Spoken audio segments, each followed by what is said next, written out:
ਕੱਲਿਆ pamper ਲੈਣ ਉੱਥੇ ਜਾ ਕੇ ਨਾ ਭੁੱਲ ਗਿਆ ਕਹਿੰਦਾ ਭਾਈ ਇਹਨੂੰ ਕੇਸੀ ਦੇ ਦਿਓ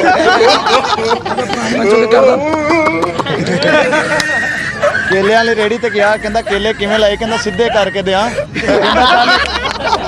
ਕਹਿੰਦਾ ਚੱਲ ਇੱਕ ਦੇ ਦੇ ਉਹਨੇ ਛਿਲ ਕੇ ਦਿੱਤਾ ਕਹਿੰਦਾ मैं नहीं लेना पाटा होया है इधर गहरा है कोई किनारा नहीं कसम उठाए कहता हूँ आपसे कोई प्यारा नहीं माशाल्लाह माशाल्लाह वाह यार इसने तो मेरी तारीफ कर दी इला कुछ ही हो वाकई यार आपकी आवाज में दर्द है और मुझे भी दर्द होनी शुरू हो गई है वाकई दर्द है। भाई ने आपकी तारीफ किया है पंजाबी के दौरे में मैं आपकी तारीफ करूंगा कहते यार हिसाब विच कोई नहीं तू पत्तों दी गल करना है जरगर एडा सोना सजन पंजाब विच कोई नहीं कमाल है मेरी गलती है यानी कि मेरी गलती है आप नेगेटिव नहीं सोच रहे आपने नेगेटिव सोचा तो आपने मुझे टोका है। हाँ जी तो देखने अभी मान गया कि मैंने नेगेटिव सोचा प्यारे कर मैंने नेगेटिव नहीं सोचा हुंडी करन आए आ बाकी कोई नहीं देस रही एक कुड़ी हुंदी 6 मुंडे पिछे हुंदे ने पता ही नहीं लगदा किंदे ले वेख रही ते किंदे ले नहीं वेख रही यानी होना प्यार ते वफावा दी कदर क्यों ना पाई एक बेवफा नु इंज तकिया ताईं याद तेरिया। अस्सलाम वालेकुम नाज़रीन, मैं हूं आपका अपना होस्ट अहमद यासीन और आप देख रहे हैं पीपीआर न्यूज़। नाज़रीन आज फिर से मैं मौजूद हूं पत्तों की जना पार्क में। आइए नाज़रीन आज भी यहां पे मौजूद लोगों से जानते हैं कि वो ईद को किस तरीके से एंजॉय कर रहे हैं, किस तरीके से सेलिब्रेट कर रहे हैं। अस्सलाम वालेकुम। वालेकुम सलाम। कैसे हैं आप? ठीक ठाक अल्लाह पाक का शुक्र। माशाल्लाह। क्या नाम है आपका?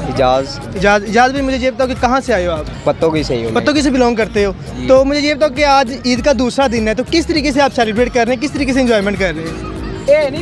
यार ना ਇੰਜੋਏ ਅਸੀਂ ਕਰ ਰਹੇ ਆ ਇੱਥੇ ਆਏ ਇੰਜੋਏ ਕਰਨ ਸਾਡੀ ਸਲਾਹ ਸੀ ਕਿ ਪੁੰਡੀ ਕਰ ਲਾਂਗੇ ਪੁੰਡੀ ਕਰਨ ਆਏ ਆ ਬਾਕੀ ਕੋਈ ਨਹੀਂ ਦੇਸ ਰਹੀ ਇੱਕ ਕੁੜੀ ਹੁੰਦੀ 6 ਮੁੰਡੇ ਪਿੱਛੇ ਹੁੰਦੇ ਨੇ ਪਤਾ ਹੀ ਨਹੀਂ ਲੱਗਦਾ ਕਿੰਦੇ ਲੈ ਵੇਖ ਰਹੀ ਤੇ ਕਿੰਦੇ ਲੈ ਨਹੀਂ ਵੇਖ ਰਹੀ यानी कि ठीक से पुंडी नहीं कर पा रहे। नहीं पुंडी मैं कहना मशक्कत इन्नी करने पे ਅਸੀਂ पर कोई आसरा नहीं किसी पास। मुझे आप दोनों ये बताओ कि मुकाबला कर लोगे एक दूसरे का?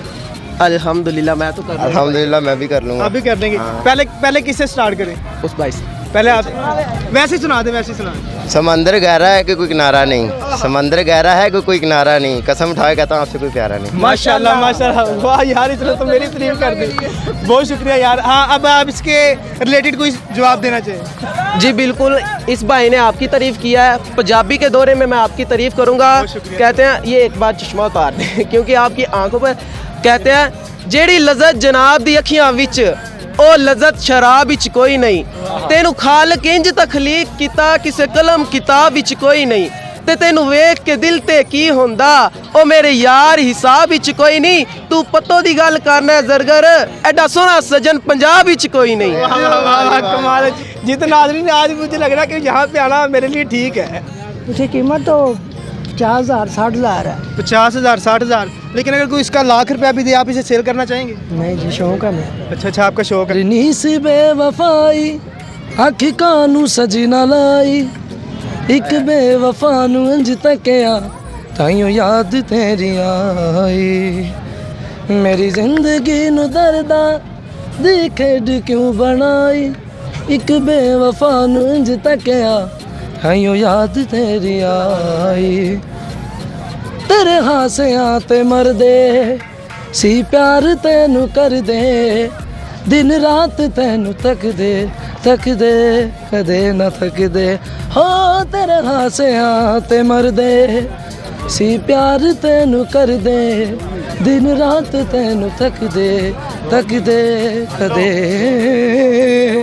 न थक दे ओ ना प्यार ते वफावा दी कदर क्यों ना पाई एक बेवफा नु इंज तकिया ताइयों याद तेरी आई। यार क्लैपिंग होनी चाहिए भाई के लिए। भाई वाकई यार आप में टैलेंट मौजूद है आप ग्रो कर सकते हो। आपको इंशाल्लाह मैं अपने चैनल से जितना हो सकेगा प्रमोट करूंगा आप ग्रो कर सकते भैया एक शेर आपको सुनाता हूँ। शेर सुना दे। शेर सुनोगे आप हंसेंगे भी और शायद रोएंगे भी शायद गालियाँ भी निकालें। कहता है कि तेरे इश्क में पी जो हमने शराब तेरे इश्क में पी जो हमने शराब फिर हुआ पेट खराब दे टटी दे जाओ।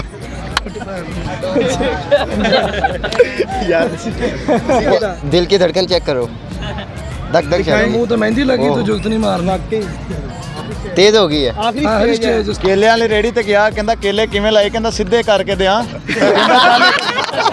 ਕਹਿੰਦਾ ਚੱਲ ਇੱਕ ਦੇ ਦੇ ਉਹਨੇ ਛਿਲ ਕੇ ਦਿੱਤਾ ਕਹਿੰਦਾ मैं नहीं लेना पाटा होया है। कोई और लगाना चाहिए। आज यार पास आए ना आप दूर क्यों भाग रहे हैं लगाए आप ਇਹਦਾ ਮੂੰਹ ਹੀ ਜਿਵੇਂ ਨਲਕੇ ਦੀ ਹੱਥੀ ਹੁੰਦੀ। ਮਠਿਆਈ ਦੀ ਦੁਕਾਨ ਤੇ ਜਾ ਕੇ ਕਹਿੰਦਾ ਯਾਰ ਅੱਧਾ ਕਿਲੋ ਰਸਗੁੱਲੇ ਦੇ ਦੇ। ਉਹ ਖਾ ਖੂ ਕੇ ਕਹਿੰਦਾ ਯਾਰ ਇੱਕ ਬਰਫੀ ਵੀ ਦੇਈ ਮੂੰਹ ਮਿੱਠਾ ਕਰਨਾ। ਕਹਿੰਦਾ ਸਾਲ ਅੱਗੇ ਸਾਬਣ ਖਾਦਾ ਹੀ। ਘਰੇ ਗਿਆ ਹੈ ਆਪਦੇ, ਪੁੱਛਦਾ ਅੰਮੀ ਕੀ ਪੱਕਿਆ ਜੀ। ਘਰੇ ਗਿਆ ਪੁੱਛਦਾ ਅੰਮੀ ਕੀ ਪੱਕਿਆ। ਅੰਮੀ ਕਹਿੰਦੀ ਪੁੱਤਰ ਬੱਕਰਾ ਪੱਕਿਆ। ਪਤੀਲੀ ਦਾ ਢੱਕਣ ਚੁੱਕ ਕੇ ਕਰਦਾ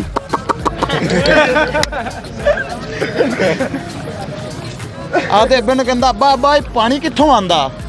ਕਹਿੰਦਾ ਪੁੱਤਰ ਆ ਦਰਿਆਵਾਂ ਤੋਂ ਨਹਿਰਾਂ ਤੋਂ। ਕਹਿੰਦਾ ਚੱਲ ਅੱਜ ਮੈਨੂੰ ਵਹਾ ਤੇ ਸਹੀ। ਕਹਿੰਦਾ ਅੱਬਾ ਲੈ ਗਿਆ ਉਹਨੂੰ। ਅੱਬੇ ਨੂੰ ਦਰਿਆ 'ਚ ਧੱਕਾ ਦੇ ਕੇ ਤੇ ਘਰ ਆ ਕੇ ਮੈਨੂੰ ਕਹਿੰਦਾ ਟੂਟੀ ਖੋਲ ਅੱਬਾ ਲਗਾ ਆਂਦਾ ਜੀ। कोई और लगाना चाहिए। आप माशाल्लाह काफ़ी अच्छी जुगते लगा रहे हैं। आपने क्या ਜਲੇਬੀਆਂ ਵਾਲੇ ਕੋਲ ਚਲਾ ਗਿਆ। ਉਹਨੂੰ ਕਹਿੰਦਾ ਉਸਤਾਦ ਕਿੰਨੇ ਸਾਲ ਹੋ ਗਏ ਜਲੇਬੀਆਂ ਕੱਢਦੇ ਨੂੰ। ਕਹਿੰਦਾ 10 ਸਾਲ। ਕਹਿੰਦਾ ਮਾਮਾ ਸਿੱਧੀਆਂ ਫਿਰ ਵੀ ਨਹੀਂ ਤੇਰੇ ਕੋਲ ਨਿਕਲੀਆਂ। ਦੁਕਾਨ ਤੋਂ ਉੱਥੇ ਗਿਆ ਜਲੇਬੀ ਲੈਣ ਤੇ ਜਲੇਬੀ ਦਾ ਨਾਂ ਭੁੱਲ ਗਿਆ ਤੇ ਕਹਿੰਦਾ ਭਾਈ ਛਾਪਰ 'ਚ ਬਲਾਵੇਂ ਪਾ ਕੇ ਦੇ। हाँ भी सही बुलावे पा दो। ਇਹ ਵੀ ਦੁਕਾਨ ਤੇ ਚਲਾ ਗਿਆ। ਇਹਨੂੰ ਕੱਲਿਆ ਪੈਂਪਰ ਲੈਣ ਉੱਥੇ ਜਾ ਕੇ ਨਾਂ ਭੁੱਲ ਗਿਆ। ਕਹਿੰਦਾ ਭਾਈ ਇਹਨੂੰ ਕੇਸਿੰਗ ਦੇ ਦੇ।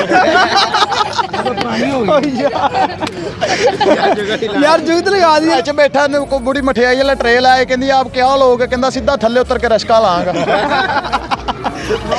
कोई लगाना चाहेंगे? ये एक और भाई आए हैं माशाल्लाह जुगतबाज। ये अब इन्हें जुगत लगाएंगे। इधर आ जाए पास। ਜਹਾਜ਼ 'ਚ ਬਹਿ ਗਿਆ ਕੈਲੰਡਰ ਨੂੰ ਕਹਿੰਦਾ ਨਾਲ ਦੀ ਘੜੀ ਮੋੜੀ ਦੋਸਤ ਨੂੰ ਮਿਲਣਾ